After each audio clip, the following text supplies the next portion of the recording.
quick video because it's literally the middle of June and I wanted to do the mid-year book tag, the mid-year freakout book tag, which I filmed, and it was in that batch of audio that I got with my Bluetooth mics, and they sound terrible. And now that I've had a little bit more time, I was hoping to be a little bit more. Anyways, this is the Goodreads reading challenge. Okay, so this I found from Novel Lives' mid-year book freakout tag. I don't know if this person invented it. I don't think that they did, because people do this like every year. But the best book I've read so far in 2023. And let me just pull up my Goodreads. I keep my Goodreads more updated than Storygraph because I like Storygraph system. They have more intense ratings, but it makes it a little bit harder to update. Best book I've read so far of 2023. I mean, I think I have to say Babel because it was definitely one of the best books I've read. And I think about it regularly. If I were to not say Babel, I think I would have to say The Henna Artist, kind of weirdly enough. I think about that book all the time. I recommend that pretty broadly. It was the first book I read of the year. It was a 5-star, and I really enjoyed it. And I'm excited to read the sequel. I actually have a video planned where I read the sequel. So I'm excited to do that, I guess. I guess I would say that one or, but also Bunny. I think it's probably between Bunny and Babel in reality, because I like The Henna Artist. I recommend it a lot. It's like this wide sweeping tale that I enjoy, and I'm excited to read the sequel. But Bunny, like, did something to my brain. I'm, like, in a book club with my mom and my sister, and there's a part of me that wants to recommend it so bad because I want to have people to talk about this book with, but neither one of the rules is it can't be a book we've read, and even if it wasn't, it probably shouldn't be a book that we, like, recently read. Yeah. Bunny or Babel. It's Bunny or Babel. I don't know. If you guys read either one of those, which one do you guys think you prefer less? Best sequel of 2023. I don't read a ton of series except for Cozy Mysteries, I guess I would say. Except for I'm deep into the Lana Harper Thistle Grove Witches series, which is essentially like a romance with witch series. So I think that's probably the best sequel. That's not really a sequel. It was number 4 in the series. But honestly, outside of Cozy Mysteries, I think that's the only series that I've read. So I have had the second book in the Veronica Speedwell series out for a long time. That could misplace Charms Away, which is the 4th book in the new releases you haven't read yet but want to. So number 1 on that is for sure Emily Wilde's Map of the Otherlands. I have not started that yet. I definitely need to. Also, I know that Janice Hallett's Alperton Angels came out. I thought it wasn't coming out till August because I have a pre-order on it for August, but I guess it's already been released. So that's one that I definitely want to read. I just got it, Alex Michelides' The Fury, which is his new book. He wrote The Silent Patient, which I did not like. The Maidens, which I remember liking. So this is kind of a final deciding factor if I liked it or not from him. I'm sure there are other books. The author of Kakai wrote another story that I definitely am excited to read. Lana Harper's Thistle Grove Witches. That series wraps up in October, so I don't know. I think that's another question. Yeah, most anticipated release of the second half, and that's definitely Lana Harper's. The final book in the Thistle Grove Witch series. I don't talk about those like a ton, because there's not like a ton to say about those. I do really like them, but I don't talk about them a lot. The Husbands. That's something I'm super excited to read. That's my pick for my book club with my mom and my sister, because the waiting list is so long for that. So even though I literally just picked, like, we just did the discussion for Kakai, now at this point, like a month ago or so, but 2023, but so many books come out every year. For me, a new release is 2020 is the past 2 years. I'm sorry. I know that's not true, but it's disappointment. Yeah, I would say Rainbow Black so far has probably been my biggest disappointment. I didn't have like a ton of anticipated reads, so, you know, and I haven't read a ton of them yet. My biggest disappointment is my ability to read a book once I set my mind to reading it, because I will not. I did DNF some books this year for a video that I'm not going to release because the footage is so wacky, but I did not like Eleanor O'Flynn is completely fine. I thought that I would. I did not enjoy it. I also DNF'd to Study and Drown In. That book is fucking boring. But those, again, weren't huge disappointments. I wasn't, like, so excited to read them. I was excited to read them in the guise of, like, this video is a fun idea, and I want this video to be fun. But in terms of, like, oh my god, I'm so excited to read these, not really. They were books that I wanted to read, so I took them out, but they weren't hitting a ton. But, like, this to me is a bigger disappointment because I was enjoying it so much, and then it was a hard drop. And so for me, that's more disappointing than just, like, having this idea that a book is going to be really good and then it's not, because I think I'm a little bit better at managing my expectations that way, but when a book is so good in the start and then it's not, it's fucking annoying. Biggest surprise. Okay, this is such a random book that I read. 2 books.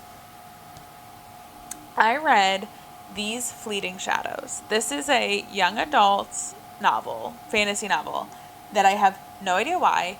I thought I took that out forever ago in audiobook that I just, like, couldn't listen to in time, and I've been thinking about it ever since, and I took it out on book, and I just read it one day. I, like, got it out. Aaron and I both had, like, a chill day at home, and I just read it, and I loved it. It's about this girl who leaves this house, like, her big family home, and then they're coming back because their grandfather is dying, and weird things are happening in the house, and you have to figure out what's happening with it. There's a lot of discussion about, like, consciousness, omnipotence, about, like, what is sentience. There's a lot of discussion about, like, the 1920s kind of obsession with, like, the unnatural or, like, the supernatural and stuff like that. I don't know what it was, but this book just hit for me. I honestly, you know, it's not young adult in the way that where it's like, it's not like a dystopian novel. It's not young adult in, like, any of those ways. It's young adult, and it's in the sense that, like, I think I would have liked this as, like, a high schooler, like a later high schooler, but I was shocked by how much I enjoyed it. I just really liked it. I think I gave it a 5-star, and that's another book I think about a lot. There's a lot of discussion about, like, consciousness and, like, monstrosities and stuff like that, and so I just really liked it. Violet was another book that I really enjoyed. Surprised by how much I enjoyed it. I would always recommend the audiobook for that one. I was pleasantly surprised by how much I enjoyed Happy Place. Romance is probably not my favorite category of book. I'm willing to read it every so often, but Emily Henry is such a big, famous author, and it's not that being a big, famous author on Book Talk means that you're going to be bad. It just doesn't always, for me, hit the way it hits for other people, especially in the romance genre. But I loved Happy Place. I listened to the audiobook. I really enjoyed how bittersweet it was and how real it really felt. Which I think is something that maybe not everybody wants from romance. There are a couple romance books that I love. I love Christina Lauren's The Soulmate Equation and The True Love Experiment. I really enjoyed both of those. So it's not that I never like romance. It's just, I feel like that is harder to hit for me. And I liked those. I really enjoyed Happy Place. Favorite new author, I love, oh my god, I'm gonna say her name wrong. Shannon Chakraborty. She wrote The Adventures of Amina El-Sarafi, and she also wrote City of Brass, which is a book that I have on hold, and I honestly contemplated buying the other day because it's been on hold for so long and it always comes in at an inconvenient time for me, but I'm trying to see if I really love this author, if I just really like The Adventures of Amina El-Sarafi. Mona Wad is definitely somebody I'm going to be watching out for. Mbolo Bay, which wrote How Beautiful We Were, which I gave a 5-star to. Favorite characters.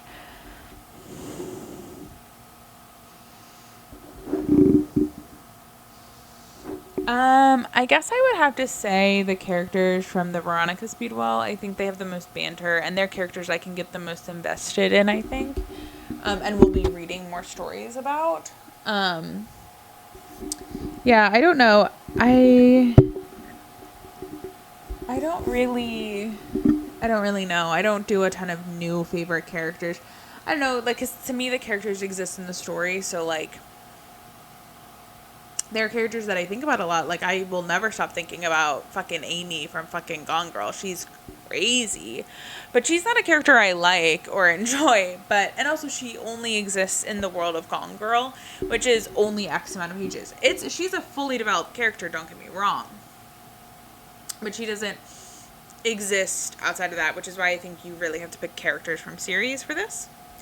A book that made me cry is for sure The Fault in Our Stars, but not because it was good, but because people died and it made me sad. And there was a piece of that story that was really sad. Like I said in my 2014 books review, like I think it went a little too long. Like I was ready to wrap it up, but I'm not a big crier at books.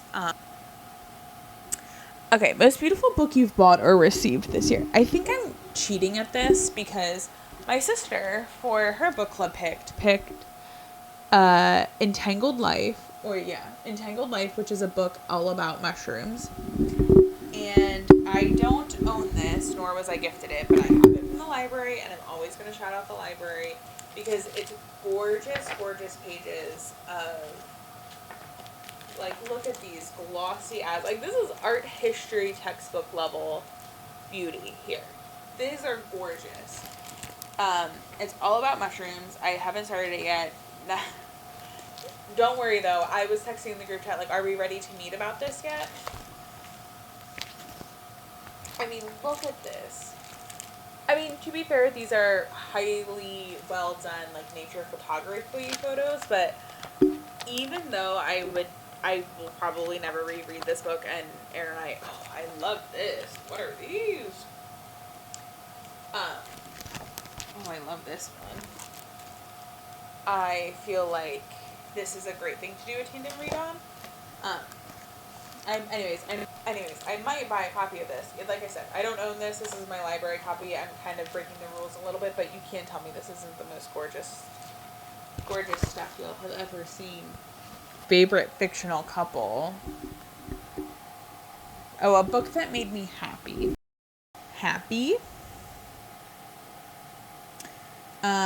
The Seven Husbands of Evelyn Hugo was like, oh my god, one of the most readable books I've ever read, which to me is different than just being good. It was like incredibly readable. I guess it's weird. I guess a lot of my books don't make me happy. I'm enjoying reading, but the vibe isn't like, this is happy. What books do you need to read by the end of the year?